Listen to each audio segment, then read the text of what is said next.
On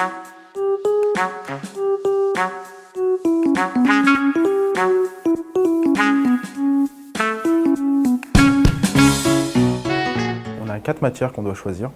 Donc on a le DAU-A et le DAU-B.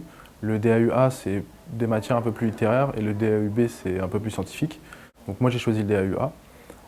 Ensuite, dans les 4 matières, moi, personnellement, j'ai pris donc, le français, l'anglais, l'histoire et la philosophie. J'ai choisi les maths, le français, le métier de la santé et la SVT. Le français, l'anglais, l'initiation au travail social pour ma part et la philosophie. Et tout se traite sur la plateforme Sonate. On reçoit des cours sur la plateforme de chaque matière, celles qui sont optionnelles et celles qui sont obligatoires. Donc on a les cours, les dossiers qui nous permettent de travailler sur les cours. La compréhension des cours, en fait, elle est assez succincte, c'est-à-dire qu'on va à l'essentiel de ce qu'on doit retenir, de ce qu'on doit apprendre pour l'examen. Donc nous avons également des objectifs, donc dans chaque cours, nous avons 3-4 points d'objectifs. C'est pratique parce que pour chaque matière, on peut voir un peu le planning, en fait, combien de jalons on doit travailler par mois pour ne pas être en retard. Dans ces jalons, il y a différents cours que je vais suivre, que je peux relire plusieurs fois, qui proposent également des exercices pour vérifier nos acquis. Et afin de valider ces acquis, on a ce qu'on appelle des devoirs, qu'on appellerait contrôle à l'école, qui nous permettent d'avoir des notes et d'avoir un suivi. En ce qui concerne les interlocuteurs au niveau de la formation, on a nos tuteurs et tutrices, du coup un pour chaque matière et en plus la méthodologie.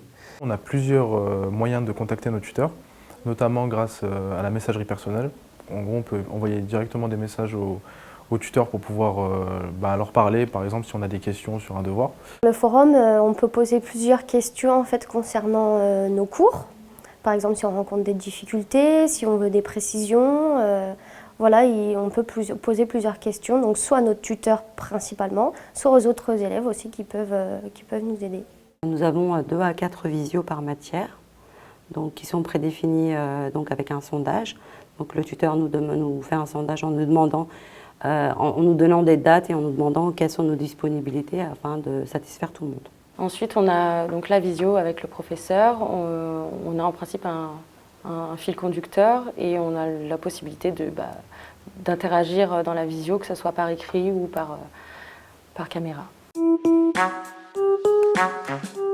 Alors, les classes inversées, c'est des devoirs faits en groupe avec en principe 3, 4, 5 élèves. On a un sujet qui nous est donné et on doit faire sous forme de groupe, d'entraide, le sujet. Donc ça permet d'être confronté à des étudiants qui n'ont pas le même âge que nous, qui ne viennent pas de la même région que nous, donc des gens qu'on n'aurait pas forcément rencontrés. Puis aussi de voir que les autres, ils ont les mêmes difficultés que nous, qu'on n'est pas tout seul. Les tuteurs, ils sont très disponibles. Ils nous répondent assez rapidement. Ils nous répondent assez rapidement et assez clairement aussi. On peut leur poser des questions, ils peuvent nous aider éventuellement sur les questions qu'on n'a pas comprises. Ils sont assez accessibles. Les cours sont très compréhensibles et les profs sont disponibles.